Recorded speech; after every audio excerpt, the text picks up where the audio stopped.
his vasanas or who want to empty his karmashaya. So he used the technique of nirmana chitta and nirmana kaya, and through that he exhausts his the remaining karmas. But now the problem is that why we cannot empty our karmashaya. That is the main problem. So whether our karmas and the yogis karmas, is there any difference in that? So that is exactly what we have seen in the next also sutra, that it is the karma ashukla akrishna yoginaha trividham itaresham. That also we have seen that our karmas have three types. Okay. Whereas there is no one is the Shubha, Ashubha, or Shubha Shubha. That is what our karmas are divided into. Whereas the yogi who has reached to that level, okay, the Siddha yogi, what we can say, that Siddha yogi's actions are such that he don't create any karma which will go into Sanchita, because it is Ashukla, Akrishna. So it is the Nishkama karma.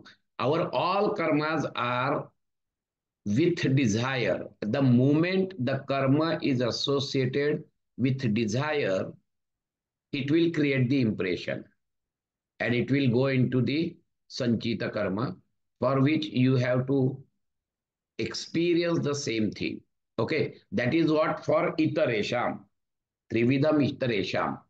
So we do some good karma, we do some bad karma, we do some mixed karmas. And all our karmas, because our karmas are governed by the kleshas.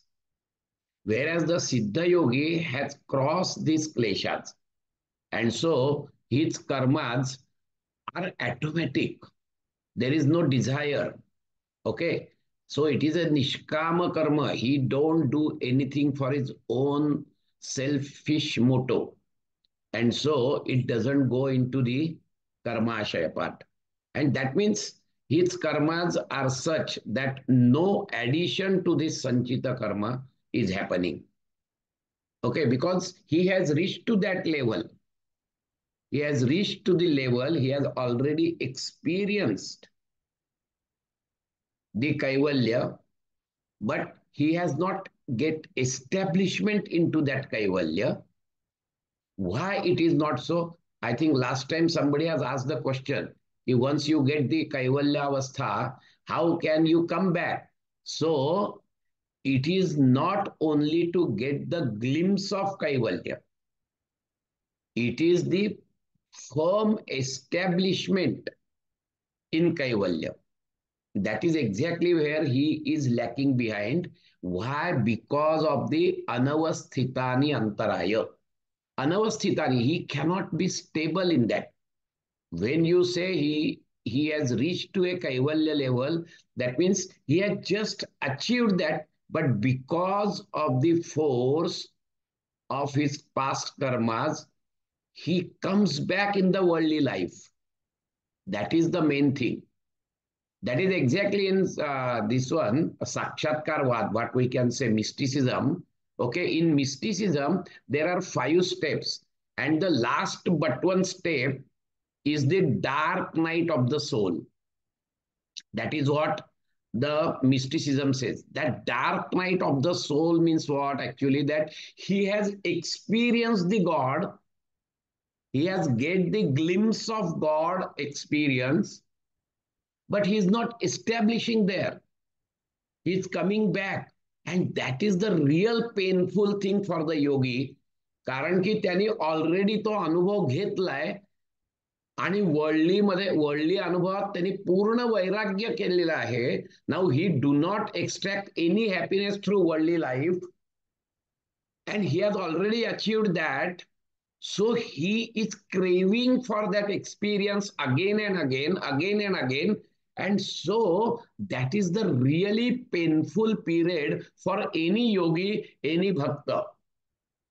So as far as the mysticism is concerned, it is called as dark night of the soul. It is really a dark night, की त्यांनी तो अनुभव घेतलाय, पण आता तो अनुभव त्याला परत मिळत नाही. So he is not getting totally establish in that गॉडलीहुड.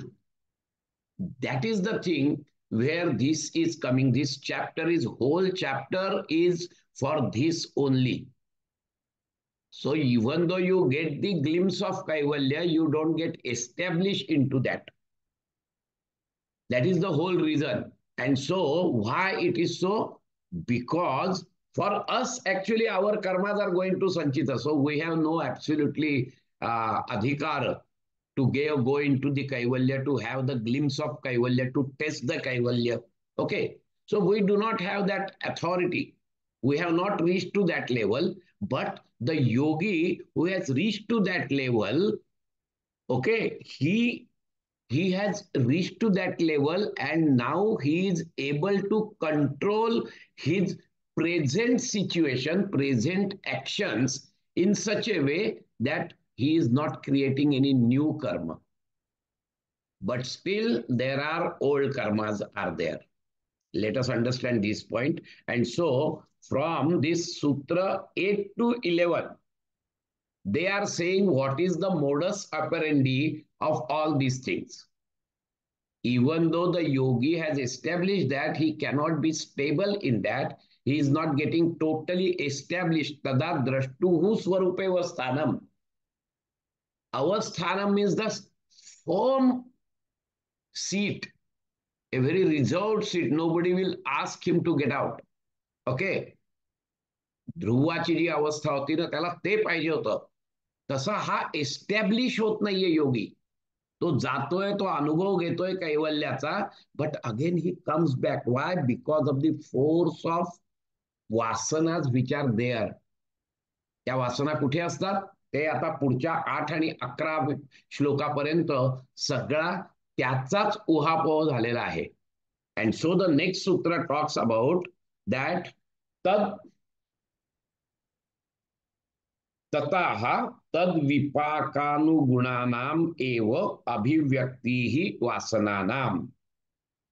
What is the meaning of this? की त्या कर्माच्या योगानी, ओके, म्हणजे जाती, आयुष्य आणि भोग असा जो विपाक निर्माण होतो, त्याच्याशी ज्या वासना अनुरूप असतील तेवढ्याच वासना त्या जन्मात प्रकट होत असतात. This is for common people they are talking about. Now he is giving us the modus operandi of all these things. आपल्या बाबतीत काय होत आहे? आपल्या बाबतीमध्ये असं होतं की जेवढे विपाक झालेले आहेत, ततः तद विपाकानुगुणानाम, त्या विपाकाला अनुगुण, त्या विपाकाला साजेसेच फक्त वासना येतात. वासना अनंत आहेत, वासना कोट्यावधी आहेत, परंतु या जन्मामध्ये जे जाती, आयु, भोग आहे, त्यापैकी आयु ठरलेली आहे, जाती आणि भोग आहे, त्याला अनुकूल असलेल्या वासनाच फक्त अभिव्यक्त होत असतात. हे लक्षात घ्यायचं असतं आपण. कळलं की नाही?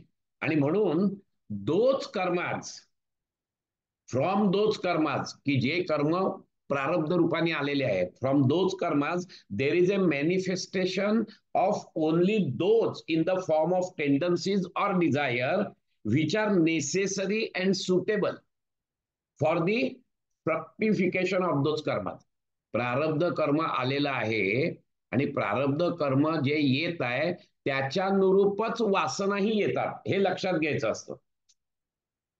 आणि म्हणून आपल्याला एक लक्षात घ्यायचं असतं की आपल्या ज्या काही योनी आहेत त्यातली आपली मनुष्य योनी आहे. या मनुष्य योनी ही एकमेव कर्म योनी आहे. बाकीच्या ज्या सगळ्या आहेत योनी, त्या सगळ्या भोग योनी आहेत, हे लक्षात घ्यायचं आपण. जे काही 4 प्रकार आहेत, 4 प्रकार जे असतात ते कुठले असतात? की गर्भातून उद्भिज, अंडज, स्वेदज, जरायुज, कळलं की नाही, आणि उद्भिज, असे 4 प्रकार आहेत. ह्यातला जो जरायुज आहे, म्हणजे जो आईच्या गर्भामध्ये वाढतो, आणि योग्य वेळ आली की तो जो जन्म घेतो, आईच्या गर्भातून जन्म घेणारे जे प्राणी आहेत ते सगळे जरायुज प्राणी आहेत. आणि त्या प्राण्यांना सुद्धा फक्त हे जर का सोडलं, मनुष्य प्राणी सोडला, तर बाकीचे जे प्राणी आहेत ते सगळे प्राणी भोगयोनीतले आहेत. म्हणजे थोडक्यात त्यांची उत्क्रांती जी आहे ती उत्क्रांती निसर्ग नियमाप्रमाणे होत असते. Whereas in human being, we have got the right to accelerate our evolution, okay, with the help of our mind, okay, with the help of our intellect. And so this is the karma you can do karma. निसर्ग नियमाने नाही होणार आहे, तर ती तुमच्या प्रयत्नाने होणार आहे. आणि म्हणून ती कर्तृत्व योनी असंही त्याला म्हणतात. कर्मयोनी किंवा कर्तृत्व. यू हॅव टू परफॉर्म दिस पुरुषार्थ for the speedy evolution of you. And what is the evolution? What is the Parama Purushartha? Parama Purushartha is to get Kaivalya. Okay. Now, the remaining species, they have only the Bhoga Yoni. They do not have any other thing. They cannot go, they cannot think, they do not have any wish. Okay, they don't apply any, they don't have any power of analysis, power of discrimination. They do not have anything except human beings. All other species are bhoga yoni. Their utkranti, their evolution is according to the nature's rule. आणि म्हणून आपण बघतो ना की खनिज साम्राज्यामधले काहीच खनिज जी असतात ती काय कायम आयुष्यावर, म्हणजे एकदा दगड झाला की दगडच का? 10,000 कोटी 15,000 कोटी वर्ष तो खनिजच राहतो का? तर नाही. निसर्ग नियमाप्रमाणे त्याच्यातही बदल होतात. त्याच्यात बदलून ते उत्क्रांत होतात. आणि असे उत्क्रांत झालेले खनिज पदार्थ, काही पदार्थ ते वनस्पती याच्यात जातात. कळलं की नाही? आता वनस्पतींना फ्रीडम आहे की नाही थोडासा तरी? दगडाच्या मानाने, खनिजाच्या मानाने वनस्पतींना फ्रीडम आहे थोडासा. कळलं का? Because they can Procreate. पण ते हालू नाही शकत, त्या भावना व्यक्त नाही करू शकत. सो हा फ्रीडम नाहीये त्यांना. सो ते बंधनात आहेत, जास्त बंधनात आहेत. परंतु त्यातल्या काही वनस्पती असतात, दे शो दी ऍडेड कॉन्शियसनेस, दे शो दी ऍडेड अवेअरनेस. आणि अशा ज्या आहेत त्या निसर्ग नियमाप्रमाणे नंतर प्राणी जातीमध्ये जन्माला जातात. See, this is the natural evolution. I am talking about the natural evolution. आणि मग प्राण्यांमध्ये गेल्यावर त्यांना जास्त फ्रीडम आहे. वनस्पतींपेक्षा प्राण्यांमध्ये जास्त फ्रीडम आहे. ते पळू शकतात, ते आपल्या भावना थोड्या बहुत प्रमाणात व्यक्त करू शकतात, ते आपला राग व्यक्त करू शकतात. कळलं की नाही? परंतु तरी देखील त्यांच्याकडे अनालिसिसची पॉवर नाहीये. आणि त्यामुळे ते फक्त इन्स्टिंक्टिव्हली जगतात. आहार, निद्रा, भय, मैथुन, ह्याच इन्स्टिंक्टवर ते जगत असतात. याच्या व्यतिरिक्त ते काही नाही करू शकत. म्हणून ही भोगयोनी आहे. अगदी खरं सांगायचं तर इवन स्वर्गामध्ये जे काही गंधर्व, किन्नर, अप्सरा, रंभा ज्या आहेत सगळ्या, त्या देखील भोगयोनी आहे. If they want to get rid of this thing and have the kaivalya, they have to come back on this earth planet, take the birth of human being, and then do the sadhana and achieve this kaivalya. So they are also in bhogayoni. Except human beings, every species is of bhogayoni. Let us understand this point. Now coming back to our sutra, what you are actually talking about, that tataha tad vipakat. Now there are so many lives, so many births, आणि प्रत्येक जन्मामध्ये आपण अनंत अशा गोष्टी संचितात टाकलेल्या आहेत. अनंत वासना आपल्या संचितात आहेत. आता अनंत आहेत. त्याच्यामध्ये काम वासना आहे, राग आहे, द्वेष आहे, ईर्ष्या आहे, प्रेम आहे. सगळ्या प्रकारच्या वासना त्याच्यात आहेत. परंतु या सूत्राप्रमाणे त्यांनी असं सांगितलेलं आहे की तेवढ्याच वासना, तुमच्या वासने ज्या काही संचितामध्ये ज्या पक्व झालेल्या कर्म आहेत, त्या पक्व झालेल्या कर्माप्रमाणे तुम्हाला जाती आयु भोग हा विपाक आहे. This is the vipak, that is the fructification. And that fructification is nothing but the prarabdha karma. तुमच्या प्रारब्धाप्रमाणे तुमची जाती ठरते. तुम्ही कुठच्या घरात जन्मणार आहात, तुम्ही कुठच्या कुळात जन्मणार आहात, कळलं की नाही? त्याचप्रमाणे तुमचं आयु ती पण ठरते. आणि त्याचप्रमाणे तुम्हाला जे भोग मिळणार आहेत त्या लाईफ स्पॅन मध्ये, ते भोगही तुमचे जे fructified karmas are there, according to that you will get the experience. It may be painful, it may be blissful, but these are the things which are happening. तुमच्या जीवनामध्ये सगळंच वाईट आहे किंवा सगळंच चांगलं आहे असं होणार नाही. काही कर्म वाईट असतात. अकॉर्डिंगली तुमचे जी काही कर्म फलित झाली आहेत त्याच्याप्रमाणे तुम्हाला भोग मिळणार आहेत. तुमची जी काही कर्म फलित झाले आहेत त्याच्याप्रमाणे तुम्हाला जाती मिळणार आहेत. हे लक्षात घ्या तुम्ही. आता त्यावेळेला जे एक्सपिरियन्सेस तुम्हाला येतील, त्या एक्सपिरियन्स प्रमाणे तुमच्या वासना ह्या उद्युक्त होतील, असं हे सूत्र सांगताय. हे लक्षात घ्या तुम्ही, बाकीच्या नाही. म्हणजे एखादा जर लोभी माणूस असेल, पैशाचा लोभी असेल, कळलं की नाही, तर तो पैशाचा लोभी एखादा रस्त्याने जर जात असेल आणि त्याला समजा एक सोन्याचं कडं दिसलं, तर त्याच्या त्या लोभाच्या भावना जागृत होतील. त्याच्यामुळे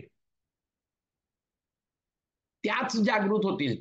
पण त्याच्यामध्ये म्हणजे फक्त लोभाच्या भावना आहेत का? नाही, कामवासना पण असेल त्याच्यात. But this birth is to get something which is free. आणि त्यावेळेला त्याची फक्त आणि फक्त त्या पैशाबद्दलची जी लोभ आहे तो जागृत होईल, ती वासना जागृत होईल. त्यावेळेला कामवासना नाही जागृत होणार त्याची. जरी कामवासना असेल तरी देखील ती जागृत नाही होणार. किंबहुना त्या ह्याच्यात त्याची कामवासना जागृत होणारा एकही इन्सिडन्स नसेल. ह्याचा अर्थ त्याच्या कामवासना नाहीयेत का? तर आहेत. पण आत्ताच्या ह्या जन्मामध्ये it do not get any suitable situation which can excite these वासना.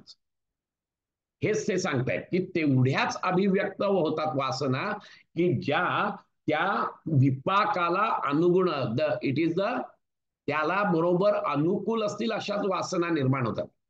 हेच कडं एखादा समजा ज्याच्याकडे वैराग्य प्रचंड आहे असा योगी जर चालला, की जो पूर्ण पोचलेला नाहीये परंतु वैराग्याचे त्याच्यावर संस्कार झालेले आहेत, तर असा योगी जाईल त्यावेळेला ते कडं बघून त्याच्यातले वैराग्याचे संस्कार जागृत होतील आणि तो त्याच्याकडे ढुंकून बघणार नाही, पुढे निघून जाईल. सो दॅट, ही जी अवस्था आहे, म्हणजे सोनं दिसलं की फक्त लोभीच वासना येणार पाहिजेत असं नाहीये. So that is the trigger which triggers your वासनाच. आता योगी जेव्हा जातो त्यावेळेला त्याच्या वैराग्याची भावना उफाळून येते त्या सिच्युएशनला आणि तो निघून जातो. कळलं की नाही? हा महत्वाचा मुद्दा जो आहे, हा महत्वाचा मुद्दा या सूत्रात त्यांनी सांगितलेला आहे की अंतर कसं असतं माहितीये का, की सुखदुःखाच्या भावना दोघांच्याही आहेत. कळलं की नाही? परंतु त्या ज्या भावना आहेत त्या भावनांना अनुकूल अशाच वासना निर्माण होत असतात. आता एखादाच माणूस आहे, मगाशी सांगितलं तसं, की बाबा 100 रुपयाची नोट पडली आहे, ज्याच्या वासना ज्या आहेत, त्या ज्या वासना लोभी माणसाच्या ज्या वासना असतील त्याच्या लोभी वासना जागृत होतील आणि तो पटकन पैसे घेईल. एखादा सज्जन जर माणूस असेल तर त्याच्या त्या सज्जनतेच्या वासना निर्माण होतील, तो ती नोट उचलेल आणि पोलिसात देईल की बाबा ही मला पडलेली नोट मिळालेली आहे. आणि ज्याच्या वैराग्याच्या वासना असतील तो माणूस ढुंकूनही बघणार नाही, तिकडे तो निघून जाईल, कारण त्याच्या वासना वैराग्याच्याच आहेत, त्याला काही पडलेलीच नाहीये.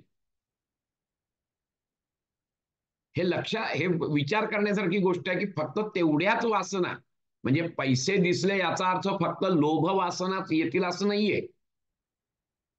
आणि म्हणून तर म्हणतात ना, एखाद्या दरोडेखोराला समजा तुरुंगात टाकलं तर त्याचा जळफळाट होईल, कारण तो he cannot bear that thing.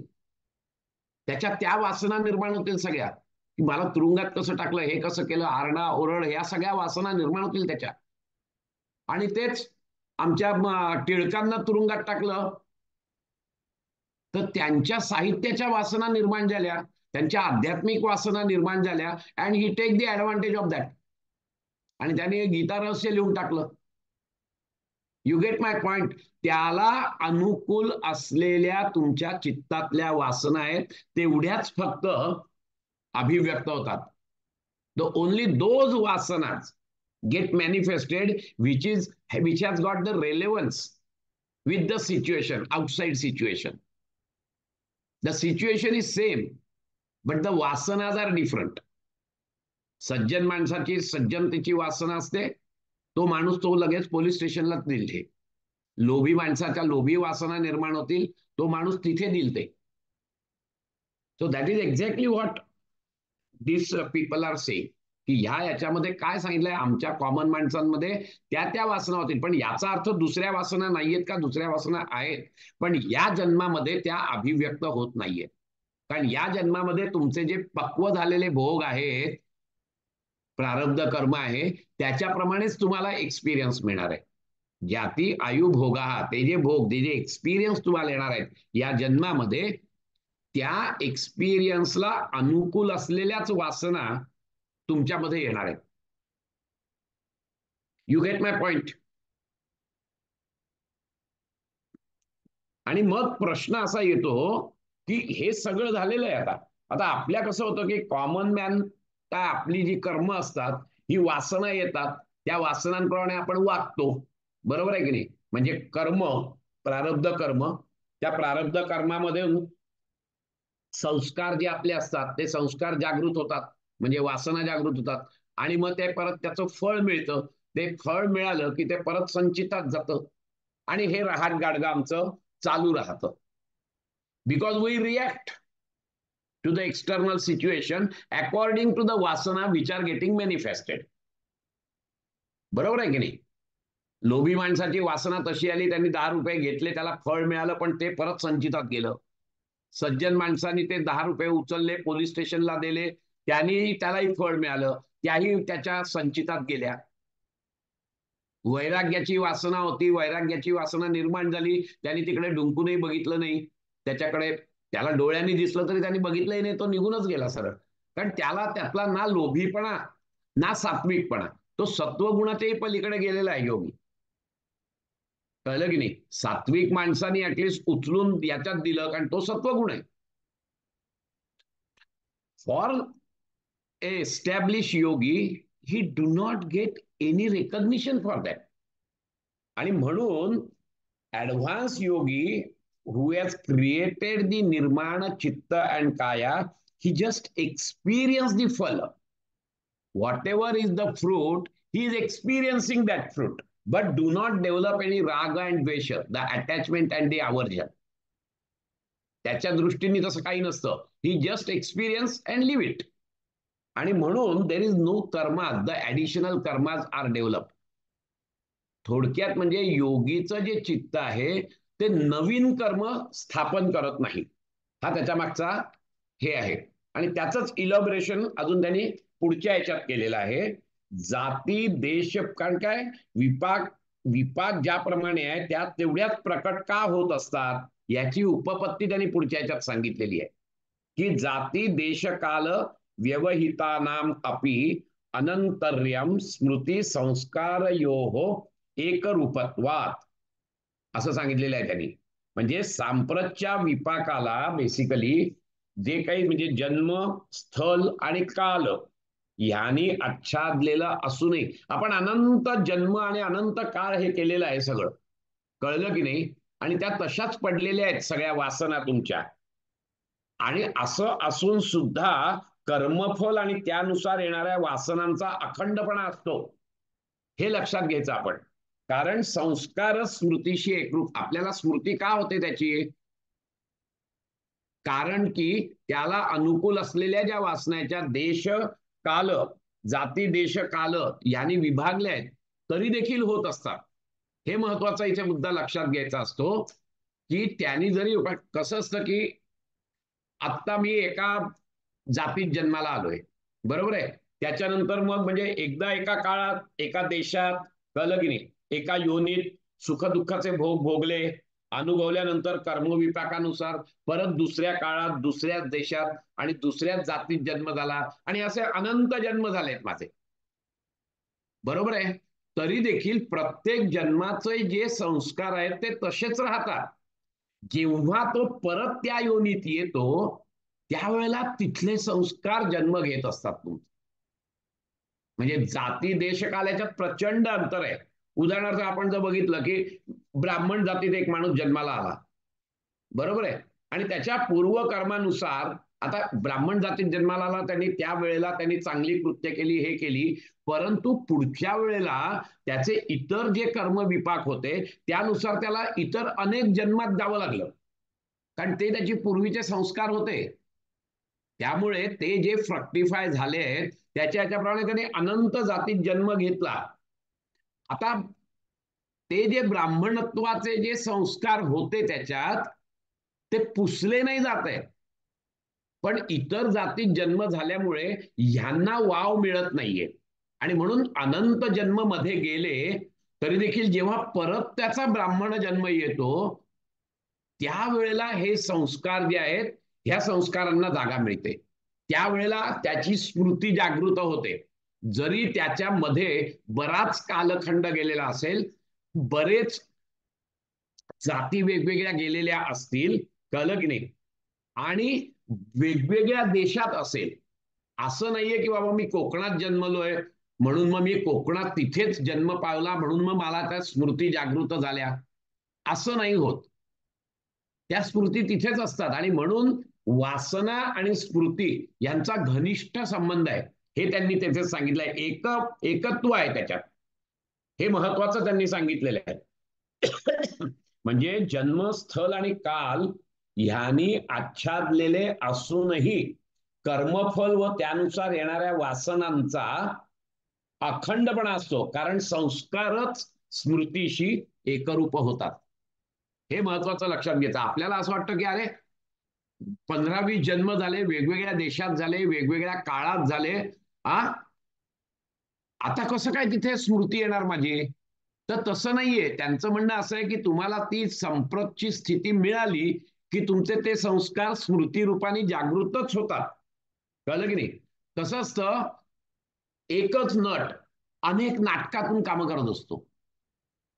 आता तो ज्या नाटकात काम करतो ना त्याच नाटकातले डायलॉग त्याला आठवत असतात, पण ह्याचा अर्थ त्याला इतर नाटकातले डायलॉग माहित नाहीत का, माहिती आहेत, पण ते अभिव्यक्त होत नाहीत. अभिव्यक्त होत नाही, त्या नाटकातलेच डायलॉग अभिव्यक्त होतात. तो दुसरीकडे गेला, दुसरं नाटक करायला गेला की त्या नाटकातले डायलॉग अभिव्यक्त होतात. त्यावेळेला त्याला ह्या पहिल्या नाटकातले नाही डायलॉग अभिव्यक्त होत. तुम्हाला कळतंय मी काय म्हणतोय ते. ही का त्यांनी ही दिलेली आहेत सगळं हे, की पुढे तुम्हाला जाऊन करायचंय की बाबा त्या ज्या या आहेत वासना आहेत त्याचा पूर्ण निचरा झाल्याशिवाय you will not get establish into Kaivalya.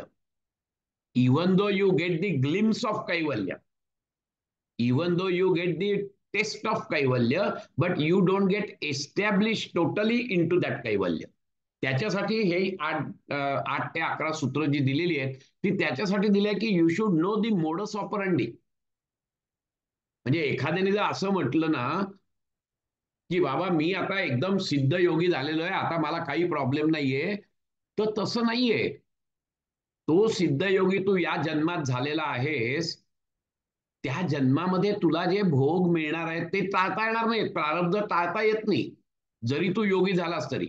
Okay, you will react to that experience in a different way, whereas the common person will react in a different way. कळलं की नाही. But that experience will come to you, आणि त्यावेळेला जे experience येतील त्याला अनुकूल अशाच वासना निर्माण होतील. आता मेनकेचा यांच्याशी संबंध आला, प्रतिसृष्टी निर्माण करणारे होते वाल्मिकी ना, नाही सॉरी हे, अरे यार विश्वामित्र. विश्वामित्र. विश्वामित्र, सॉरी, विश्वामित्र प्रतिसृष्टी निर्माण करणारे होते. आणि व्यासांनी शेवटपर्यंत त्यांना राजश्री म्हटलेलं आहे, म्हणजे थोडासा अपमानच केलेला आहे त्यांचा. कळलं की नाही? त्यामुळे त्यांना एवढा वरती पोचलेला माणूस, पण त्याच्या काही कामवासना त्याच्या ह्याच्यात शिल्लक होत्या. आणि म्हणून जेव्हा मेनका आली, त्या कामवासना अनंत जन्मांच्या पूर्वीच्या होत्या, पण त्या पुसल्या नाही गेल्या. उद्बोधक साधन मिळालं त्याला, रिलेव्हंट परिस्थिती निर्माण झाली आणि ती कामवासना निर्माण झाली त्यांची, आणि मग तो त्याच्यात फसले. कळलं की नाही? हा मुद्दा इथे लक्षात ठेवायचा असतो आपल्याला, की त्या पुसल्या नाही जात. आणि योगी, जो खरा योगी असतो, जो पूर्ण वर पोचलेला असतो, ह्याच्यामध्ये अस्मितेमध्ये पूर्णपणे डुबलेला आहे, अस्मिता समाधीमध्ये. कळलं की नाही? सास्मित समाधीत त्याला हे सगळं दिसत असतं, की माझी ही अजून कर्मफल बाकी आहे. आणि म्हणून ते विश्वामित्रांसारखं होऊ नाही म्हणून तो निर्माण चित्त तयार करतो. आणि तो म्हणतो, बाबा ती कामवासना आहे ती घालून टाक. He don't get he don't react to that situation. म्हणजे विश्वामित्रांपेक्षा हे खूप वरचे योगी आहेत सगळे. हे लक्षात घ्यायचं, की ती जी निर्माण चित्त असतात, ती निर्माण चित्त त्यासाठीच असतात, की ती भोगवासना आहे ती काढून टाक. त्या ह्याच्यात एखाद वेळेस तो एखादी काया अशी निर्माण काया अशी निर्माण करतो, की it is very attractive. And then the chitta with that particular sanskara, that particular vasana, okay, is attached with that deha. That chitta has only that vasana. And because he is very beautiful and handsome and everything, he may get attracted, or the somebody may get attracted towards him. But at the same time, that chitta do not have any authority to react. It is only to experience. And so ते चित्त, निर्माण चित्त आणि निर्माण काया, हे तेवढं भोगतं आणि सोडून देतं. संपलं ते. Because it is from the dhyanaja chitta. ध्यानातून पवित्र झालेल्या चित्तातून ही निर्माण चित्त निर्माण झालेली आहेत. So the desire and the हेतू जो त्याचा आहे, हा हेतू फक्त आणि फक्त उपभोगण्याचा आहे. That's it. You are not suppose to react. जसं मिलिटरीमध्ये वरच्या अधिकाऱ्यांनी जे काही ऑर्डर्स असतील, you have to follow the orders. You are not suppose to analyse the order. ही मिलिटरीचा रूल आहे. Don't shoot. समोर माणूस माझ्यावर हे करतोय, गोळ्या घालतोय, तरी देखील जिथपर्यंत you have to follow the orders, no shooting, तर नो शूटिंग. शूट म्हटल्यानंतर मग तू घे बिंदास, पण तिथपर्यंत you are not suppose to analyse. त्या पद्धतीने ही निर्माण चित्त काम करत असतात. एवढे वरच्या लेवलचे, म्हणजे दे आर ऑलमोस्ट दी सिद्ध योगी. फक्त त्यांची कर्म जी आहेत, त्यांचे जी संचित कर्म आहे, त्या संचित कर्मातल्या ज्या वासना आहेत, त्या वासना अजून परिपूर्ण झाल्या नसल्यामुळे ते एस्टॅब्लिश होत नाहीयेत तिथे.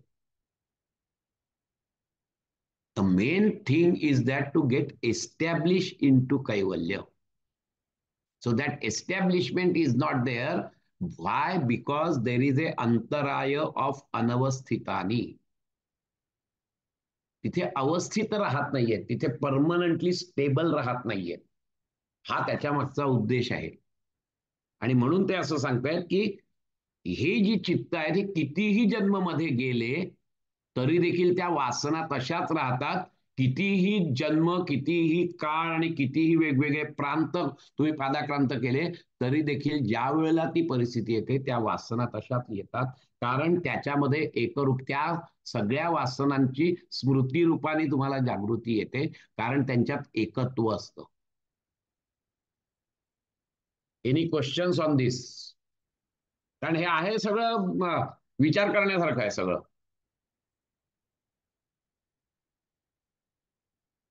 हे महत्वाचा मुद्दा इथे आपल्याला लक्षात घ्यायचा असतो. आणि आता प्रॉब्लेम असा असतो, की आपल्या बाबतीत काय होतं की आपण भोग भोगतो. जाती आयु भोग हा भोग मीन्स द एक्सपिरियन्सेस.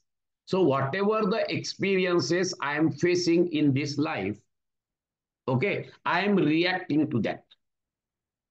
ते रिॲक्ट झाल्यामुळे परत मी संचितात टाकतो. परत संचितात गेलं की ते प्रारब्ध रूपाने मला भोगायला येतं, ती फळ मला येतं. म्हणजे संचितातून प्रारब्ध कर्म, प्रारब्ध कर्मातून फल, फलातून परत संचित कर्म, आणि हे रहाट गाडगं कंटिन्युअस चालू असतं. हे रहाट गाडगं का चालू असतं? कारण की ह्याच्यामध्ये माझ्या चित्तामध्ये या अनंत वासना शिल्लक आहेत. परंतु वासना शिल्लक आहेत, पण पहिली वासना कुठे आहे? हा महत्वाचा मुद्दा येतो ना, की चित्तामध्ये वासना आहे म्हणून जन्म आला. बरोबर आहे? वासना आहे म्हणून जन्म आलेला आहे, किंवा संचित कर्म आहे म्हणून जन्म आलेला आहे. पण मग पहिलं कर्म कोणी केलं? हा मुद्दा जो आहे हा इथे, की बेसिकली संस्कार आपले स्मृती रूपाने चित्तात आरूढ होतात. पुढे त्या स्मृतीच्या साहाय्याने भोग अनुभव पण येतो. पुन्हा त्याचे संस्कार, पुन्हा स्मृती, पुन्हा अनुभव, हा अखंड प्रवाह हा चाललेला आहे आपला. हे लक्षात घ्या तुम्ही. पण प्रथमचा अनुभव असं ज्याला आपण म्हणू, तो कुठला अनुभव? आणि हा प्रश्न कायमच असतो, की बाबा आता ठीक आहे, मानलं की कोट्यावधी संचित कर्म आमचे आहेत. अरे पण पहिलं संचित कर्म करायला मी आलोच कसा जन्माला? संचित कर्म आहे म्हणून जन्माला येतो. पण केव्हा तरी पहिलं संचित कर्म झालं असेल की नाही? आणि मग ते कुठलं संचित कर्म? तर अगदी जर खरं सांगायचं तर कुठच्याही याच्यामध्ये फिलॉसॉफीमध्ये ह्याला उत्तर नाही. आणि म्हणून याला उत्तर नाही म्हणून प्रत्येक फिलॉसॉफी एवढंच सांगतं की हे अनादी आहे. परंतु पतंजली मुनींनी ह्याला उत्तर दिलेलं आहे. कळलं की नाही? There is a beginninglessness of those smriti on account of the, काय उत्तर दिलंय त्यांनी पतंजली मुनींनी? तासाम अनादित्वम च आशिषो नित्यत्वा. देहरूपी जो मी, त्याला मरण येऊ नये असे जे जीवमात्राला वाटत असते, तोच महामोहरूपी आशी. आशी म्हणजे अभिनिवेश, डिझायर टू लिव्ह. केव्हाही अगदी पहिलं त्यांनी असं सांगितलंय की जेव्हा केव्हा पहिला जन्म झाला त्यावेळेला अज्ञान, कारण अज्ञान हे अनादी आहे. अविद्या इज अनादी. त्या अविद्येतून मी देहरूप आहे ही भावना निर्माण होते, की मी म्हणजेच देह, आणि मी म्हणजे देह असल्यानंतर त्याचा जो विल टू लिव्ह आहे ही देखील अनादीच आहे. So that is the first आशी. आशी means to desire to live. आणि सर्व भूतमात्रांच्या ठिकाणी हा नित्याचा असतो.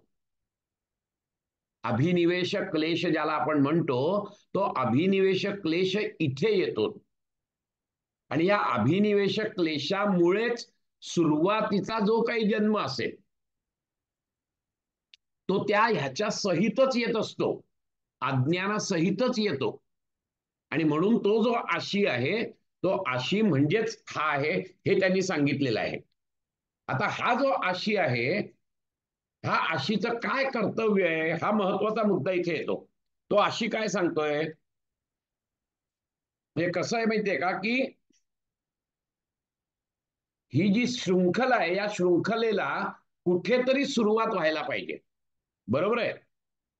तर कुठेतरी सुरुवात जी आहे, टू बी व्हेरी फ्रँक, की हा जो प्रश्न आहे की नाही, which of them was the first, पहिले अंड का पहिले कोंबडी, हा जो असा प्रश्न आहे की नाही, तोच हा प्रश्न आहे खरं सांगायचं तर. So in our philosophy there is no answer. Let us understand this point, let us accept this point.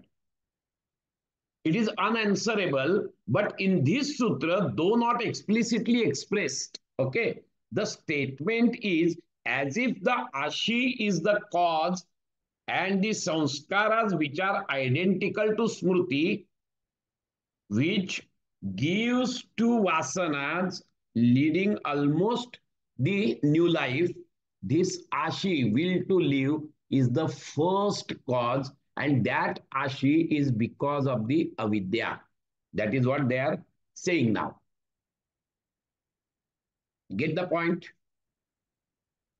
त्यामुळे आशी जो आहे, जरी त्यांनी बाकीच्या यांनी उत्तरं दिली नसली तरी पतंजली मुनींनी थोड्या बहुत प्रमाणात त्याचं उत्तर द्यायचं त्यांनी सांगितलेलं आहे की धिस आशी, that is the will to live, is the main cause for developing this संस्कारात.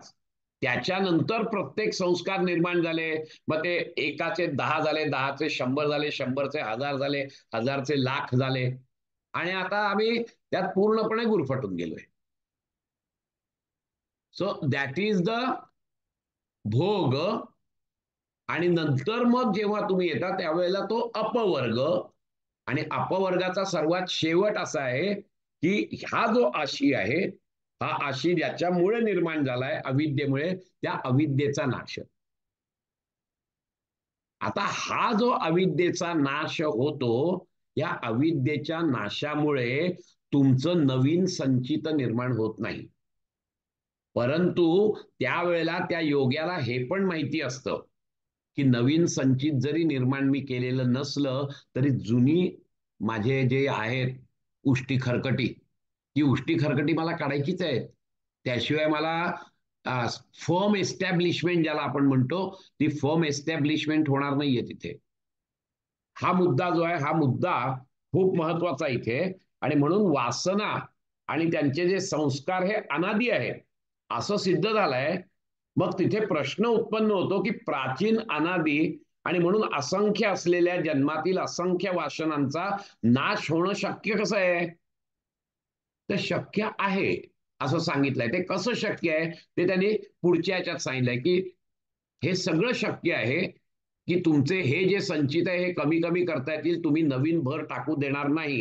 हे जे आहे याला उत्तर काय, तर ते त्यांनी पुढे दिलेलं आहे. ते म्हणतायत की हेतू फल आश्रय आलंबनैहि संग्रहितत्वात येषां भावाः तद अभावाः.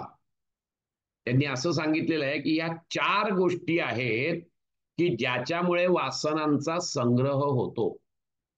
या 4 गोष्टी कुठल्या आहेत? तर पर्पज, हेतू. काय हेतू? अविद्यादी 5 क्लेश हे वासनांचे हेतू होत.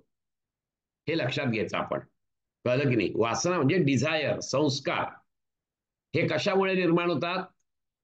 तर जे पंचक्लेश आहेत त्याच्यामुळे. बिकॉज वी नो दॅट क्लेश मूला हा कर्माफला हा, हे आपण बघितलेलं आहे. क्लेश मूल आहे, मुळाशी काय क्लेश आहेत, त्याच्यामुळे कर्माशय.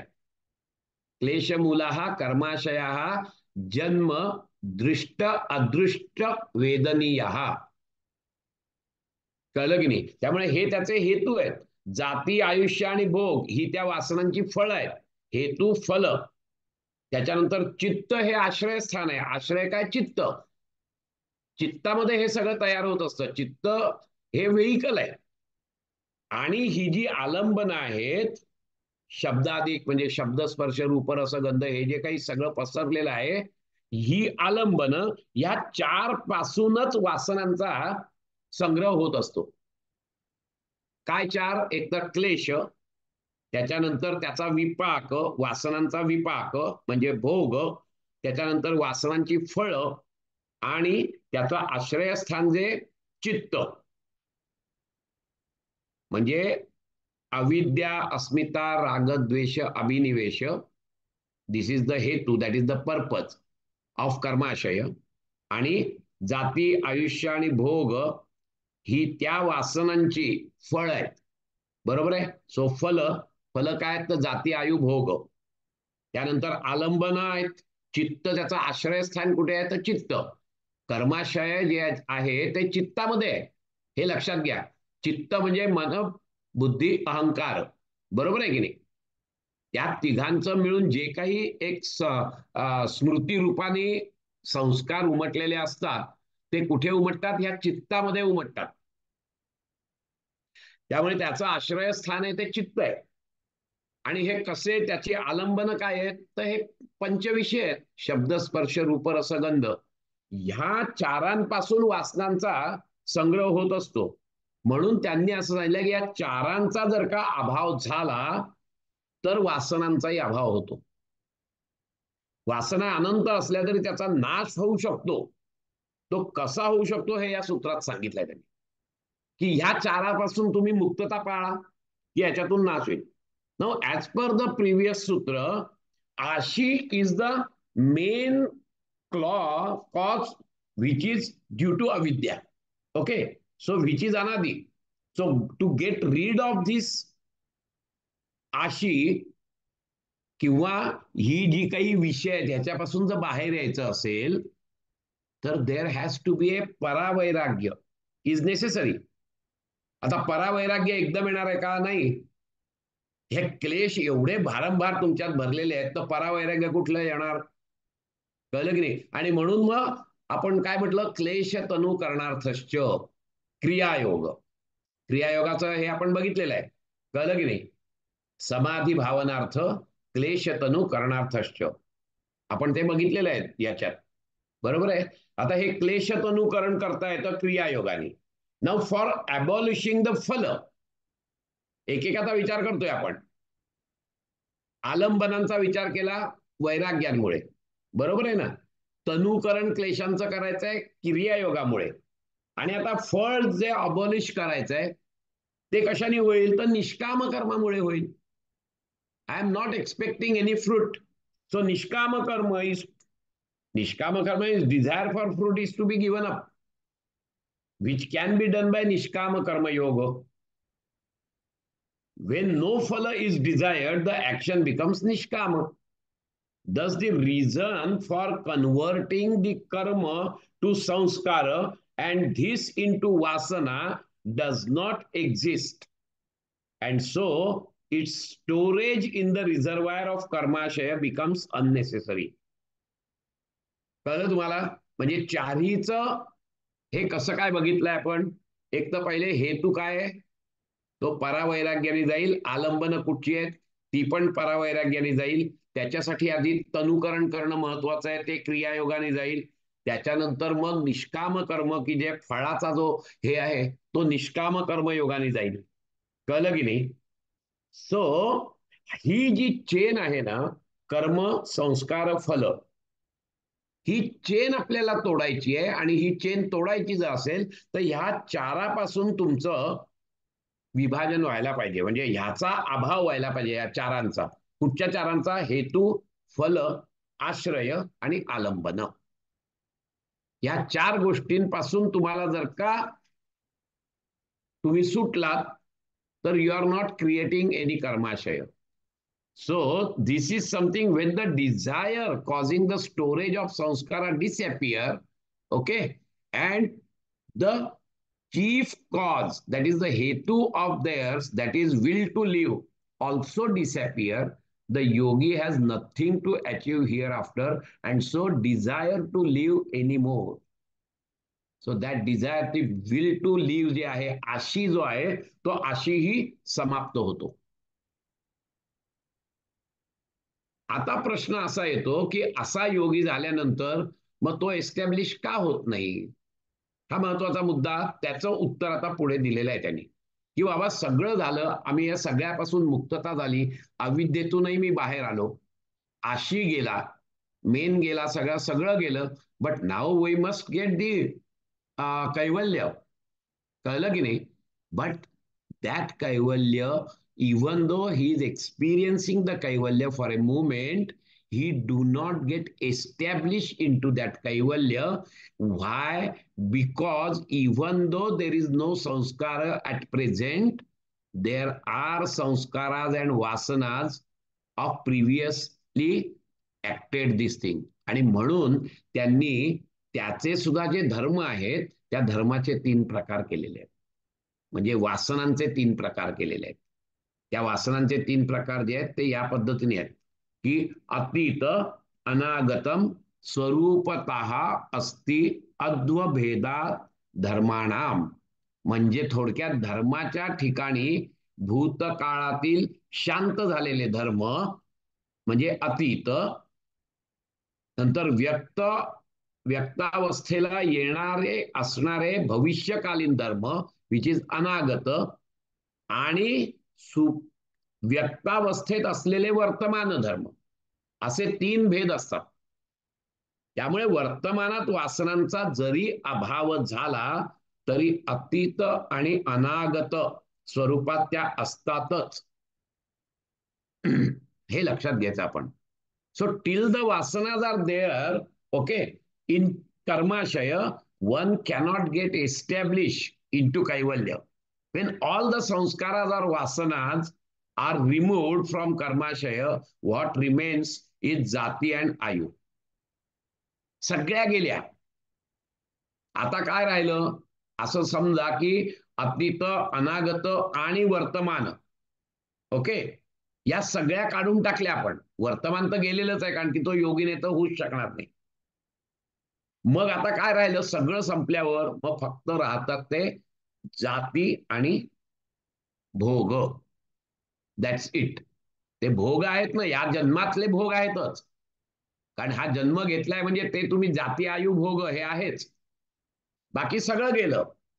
And so till that time अशी जेव्हा परिस्थिती येते, त्यावेळेला तो साधक हा धर्ममेघ समाधीत असतो. म्हणजे काहीच नाही, आता फक्त शरीर पडायचं बाकी आहे, आणि म्हणून तो जे काही करतो ते जणू काही धर्मच बरसत असतो. म्हणून त्याला अतिशय सुंदर शब्द दिलाय पतंजलींनी, धर्ममेघ समाधीत असतो तो, की धर्मच बरसत असतो त्याच्यावर. दुसरं काहीच बरसू शकत नाही त्याच्या सगळ्या कृतीतून. त्याच्या सगळ्या कृतीतून व्हर्च्युअसच सगळं निघत असतं. पण ते तो एस्टॅब्लिश झालेलाच असतो ऑलरेडी. म्हणून तो dharmamegha samadhi is the penultimate. Till your life is there, you are in dharmamegha samadhi, you are experiencing the कैवल्य.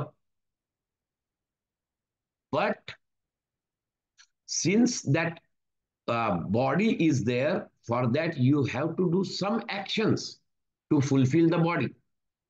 कारण ती जर का तुम्ही मारून टाकलीत तर that will not be there, because आयु इज देअर. तो भोग भोगल्याशिवाय परत जन्म घ्यायला लागेल.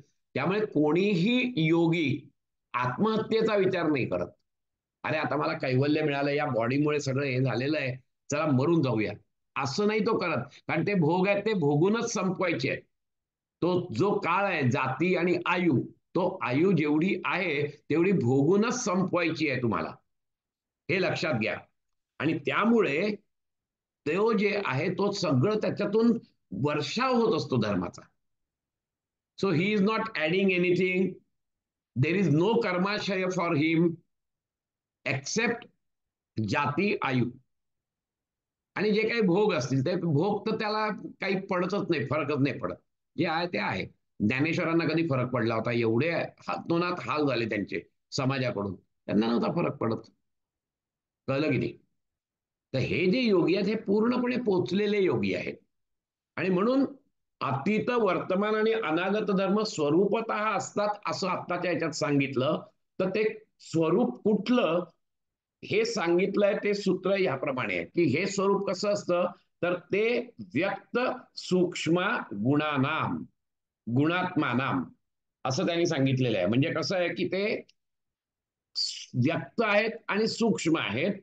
कळलं की नाही? आणि ते जे सूक्ष्म आहेत ते कसे सूक्ष्म आहेत, तर गुणांप्रमाणे ते आहेत.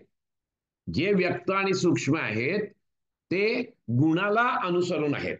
म्हणजे वर्तमानावस्थेमध्ये असलेले धर्म व्यक्त होत आणि कार्य घडून आल्यामुळे शांत झालेले अतीत धर्म, आणि उद्बोधक सामग्रीच्या अभावी ज्यास व्यक्तावस्था प्राप्त होते ते धर्म, हे सगळे जे आहेत या सगळ्या ह्याच्यामध्ये त्रिगुणात्मक ही प्रकृती असल्यामुळे या वासना सुद्धा त्रिगुणात्मक आहेत. हे लक्षात घ्यायचं आहे आपण. कळलं की नाही? वर्तमानावस्थेत असलेले व्यक्त धर्म आणि भूतकाळ आणि भविष्यकाळ असलेले अतीत आणि अनागत धर्म, हे अतीत आणि अनागत हे सूक्ष्म आहेत, आणि व्यक्त आहेत ते वर्तमान धर्म आहेत. परंतु हे सगळे धर्म सत्व, रज आणि तम या 3 गुणांचे स्वरूप आहेत. बिकॉज एव्हरीथिंग इज त्रिगुणात्मक असं आपण बघितलेलं आहे. So all the vasanas are also trigunatmak. वासना ज्या आहेत त्या त्रिगुणात्मकच आहेत. या सूत्रात पतंजली मुनींनी सत्व रज तम हे त्रिगुण म्हणजेच व्यक्त व सूक्ष्म वासनांची कारणं आहेत असं सांगितलंय. हे गुणच गुणात खेळत असतात, हे लक्षात घ्यायचं आपण. आणि त्यामुळे हे धर्म जे आहेत हे धर्मही त्रिगुणात्मक आहेत. आता त्रिगुणात्मक धर्म असल्यानंतर आपल्याला प्रश्न असा येतो की मग ह्या सगळ्याचा जे त्रिगुणात्मक आहेत त्यातलं कुठला धर्म कुठला आहे. म्हणजे एखाद्या माणसाला आपण सज्जन म्हणतो, एखाद्या माणसाला आपल्या लोभी म्हणतो, एखाद्या माणसाला आपण दुर्जन दुष्ट म्हणतो, पण त्रिगुणात्मकच आहे सगळं. कळलं की नाही? मग हे जरी त्रिगुणात्मक असेल तरी देखील ते गुण केव्हा कुठचा उफाळून येईल हा महत्वाचा मुद्दा असतो. आणि म्हणून गुण गुणात खेळतात असं भगवद्गीतेत पण सांगितलेलं आहे. कळलं की नाही? गुणच गुणात खेळत असतात. कधी तो सत्वगुण प्राधान्याने वर येतो, कधी रजोगुण प्राधान्याने वर येतो, कधी तमोगुण प्राधान्याने वर येतो. त्याप्रमाणे त्याप्रमाणे तो तो माणूस तसं वर्तन करत असतो. आता चित्त सुद्धा जे आहे ते प्रकृतीचाच भाग आहे, त्यामुळे चित्तही त्रिगुणात्मक आहे. आणि म्हणून आपण त्या चित्ताला संबोधून सांगतो की हा माणूस सज्जन आहे. कारण का की त्याचं चित्तामध्ये प्रिडॉमिनंटली सत्वगुण आहे. कळलं की नाही? किंवा हा माणूस ना चंचल आहे, हा माणूस ना हे आहे, त्याच्या चित्तामध्ये रजोगुण जास्त प्रिडॉमिनंट आहे. आणि हा अतिशय घाणेरडा माणूस आहे, आळशी माणूस आहे असं म्हटलं की समजायचं की त्याचे चित्त जे आहे ते तमोगुण प्रिडॉमिनंट आहे. कारण शेवट असं आहे की वासना काय किंवा विचार काय किंवा अन्न काय सगळं त्रिगुणात्मक आहे. हे तीन गुणच खेळत असतात. आणि त्यामुळे व्यक्त आणि सूक्ष्म वासना त्रिगुण स्वरूपच असतात. आणि द्रष्ट्याचा किंवा पुरुषाचा तत्वतः या गुणांशी काही संबंध नसतो. कारण गुण आहेत हे प्रकृतीचे आहेत. प्रकृती त्रिगुणात्मक आहे, त्याचा या द्रष्ट्याशी काही संबंध नसतो. या प्रतीचं सतत अनुसंधान ठेवणं हाच असंख्य वासनांपासून मुक्त होण्याचा उपाय आहे असं पतंजली सांगतात.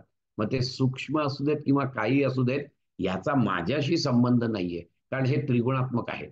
आणि त्रिगुणात्मक प्रकृती आहे. प्रकृतीच्या बाहेर मी द्रष्टा पुरुष आहे हे अनुसंधान जिथपर्यंत तुम्ही ठेवत नाही 24 तास, तिथपर्यंत याची प्रचिती येणार नाही, हे त्यांनी सांगितलेलं आहे. आता हे त्रिगुणात्मक आहे, पण मग आपल्याला वस्तू एकच कशी काय दिसते बाबा, हा परत मुद्दा राहतोच ना. हे सगळं विवेचन त्यांनी याच्यासाठी केलेलं आहे की हे सगळं समजलं पाहिजे की हे जे काही आहे आता त्रिगुणात्मक तुमची प्रकृती आहे असं म्हटलंय. कळलं की नाही? तर मग आता परिस्थिती अशी असते की धर्म जर गुणस्वरूप आहेत, सगळे धर्म गुणस्वरूप आहेत, बरोबर आहे. आता त्या गुणांचे तीन हे आहेत, सत्व रजतम. तर मग वस्तू उत्पन्न करणारे जे गुण आहेत ते त्रिगुण आहेत. मग त्यापासून निर्माण झालेली जी वस्तू मात्र एकच आहे. असं कसं होतं ते त्यांनी इथे दिलंय. ते म्हणतायत की परिणाम परिणाम एकत्वात वस्तू तत्व. परिणाम तीनही गुणांपैकी एकाचाच परिणाम व्यक्त होत असल्याने एकच वस्तू तत्व सिद्ध होतं. कसं ते आता आपण समजून घेऊ. कळलं की नाही? महत्वाची गोष्ट अशी असते की हे जे आहे हे तिन्ही गुण प्रत्येकात आहेत. असं कधीच होत नाही की एकच गुण फक्त व्यक्त होतोय, असं होत नाही कधीच. तिन्ही गुण व्यक्त होत असतात. आता तिन्ही गुण व्यक्त होतात पण वस्तू तर एकच दिसते. ते काय कोणी राजस तामस वगैरे असं काही दिसत नाही ना वस्तू. कळलं की नाही? त्यामुळे त्याचा उद्देश काय आहे हा खूप महत्वाचा आहे. तर तो जो आहे की त्यातलं कुठलं प्रिडॉमिनंट आहे हे महत्वाचं त्याच्यात दिसून येतं आपल्याला. की एखादा आता ही जी काही सृष्टी आहे या सृष्टीमध्ये तुम्ही जर का इव्होल्युशन बघितलं तर या सृष्टीतली ही जी काही पृथ्वी तत्व जे हे आहे प्रिडॉमिनंट आहे, असं ज्याला आकार आहे, म्हणजे दगड आहेत, धोंडे आहेत, पर्वत आहेत, हे सगळं जे दिसत आहे तुम्हाला ह्याच्यामध्ये तमोगुण हा प्रिडॉमिनंट आहे, हे लक्षात घ्यायचं. आणि म्हणून आपल्याला दगड सगळ्यांना सेमच दिसतो दगड. म्हणजे एकाला दगड दिसतो आणि दुसऱ्याला काहीतरी वेगळं दिसतं असं होत नाही. कारण की त्याच्यातला जो प्रिडॉमिनंट भाग आहे तो प्रिडॉमिनंट भाग महत्वाचा आहे. कळलं की नाही? आणि म्हणून त्याच्यात एकच दिसतं, ते वस्तू दुसरी दिसत नाही.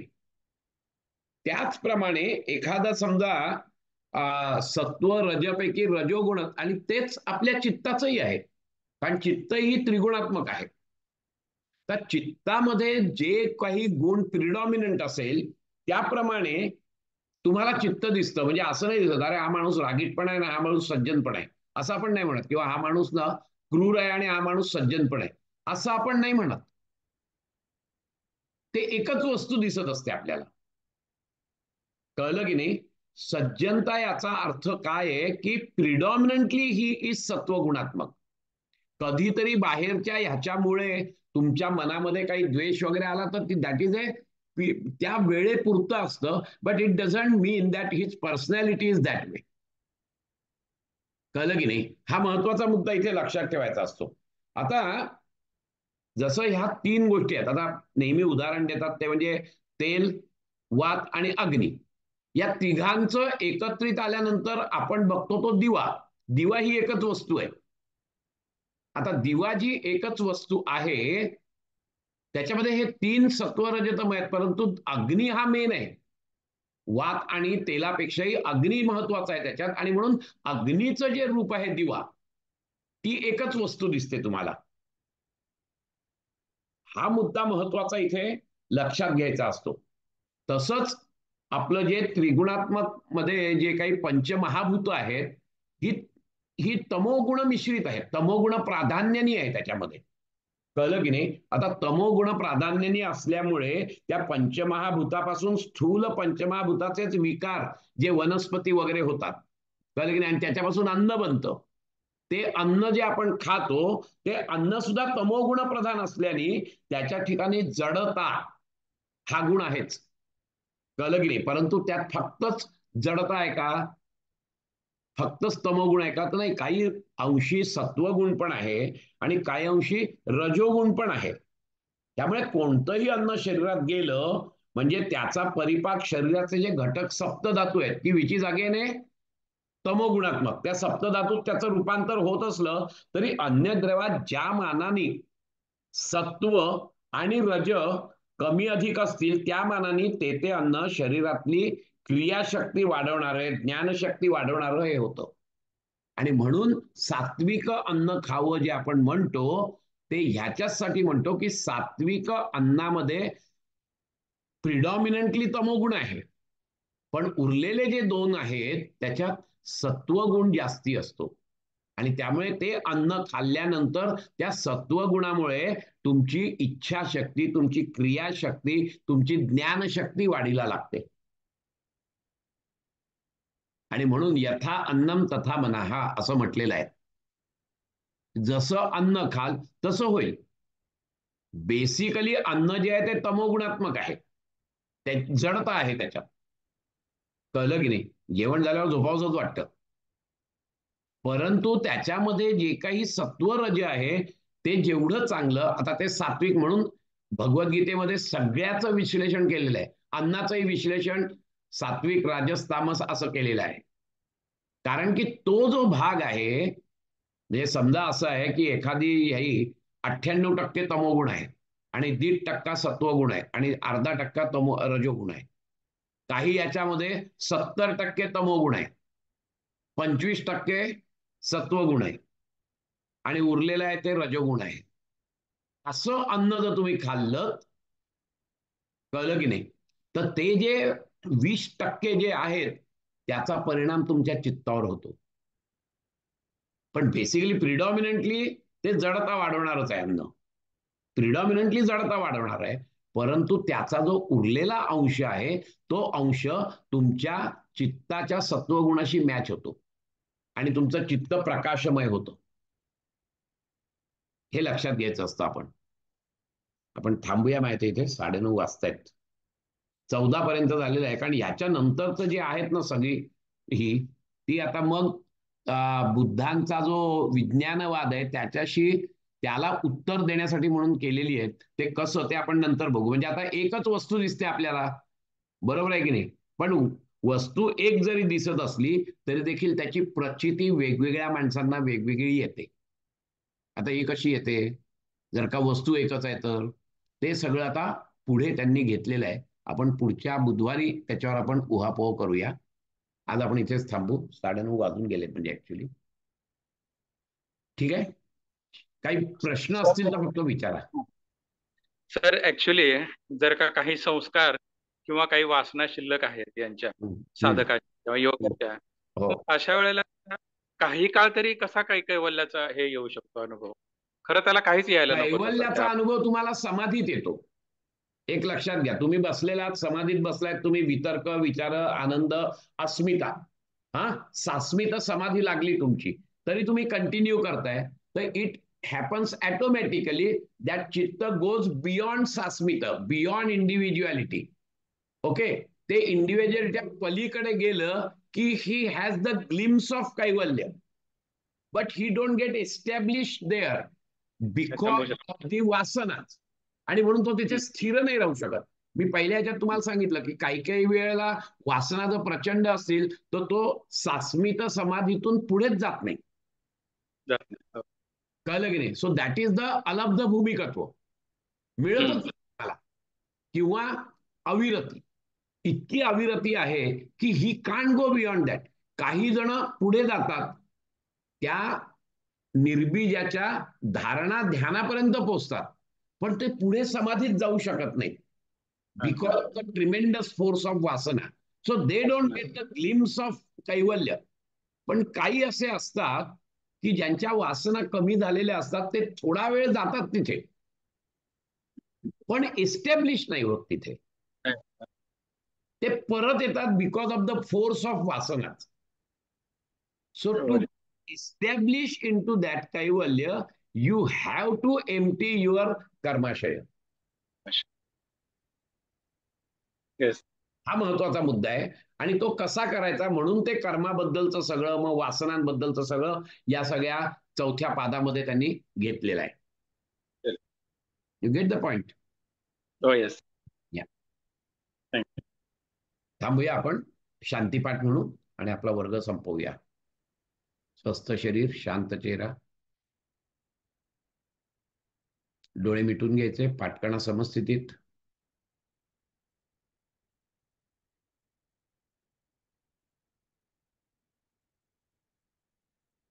Be aware of this silence.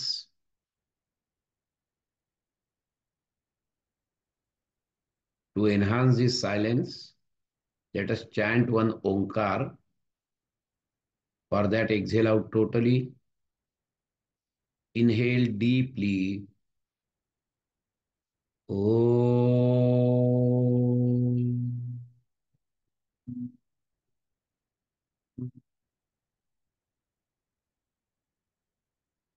Just silence.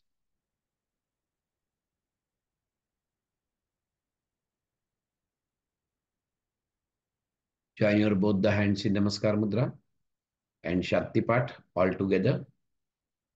Om Purnamada Purnamidam Purnat Purnamudachyate Purnasya पूर्णमादाय पूर्णमेवावशिष्यते. ओम शांति शांति शांति. हरि ओम. हस्तमर्दन, नेत्रस्पर्श. Slowly open your eyes. Hari Om. हरि ओम सर.